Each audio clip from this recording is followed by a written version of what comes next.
Seattle saw a freaky and unusual sight yesterday afternoon. Our social media reporter Lila Gross has it on camera for you in today's Digital Dish. Crazy video has surfaced from yesterday's storms in Seattle, and you have to check it out. A rare lightning bolt struck the Space Needle, and it was all caught on camera. Officials at the Space Needle said it has 24 lightning rods attached to its roof to help withstand strikes. But this strike appeared to hit the actual needle at the top of the tower, which is technically the structure's 25th lightning rod.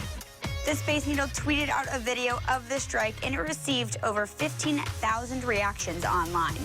Officials at the Space Needle said lightning strikes happen a few times a year, but in general, lightning storms in Seattle are said to be rare.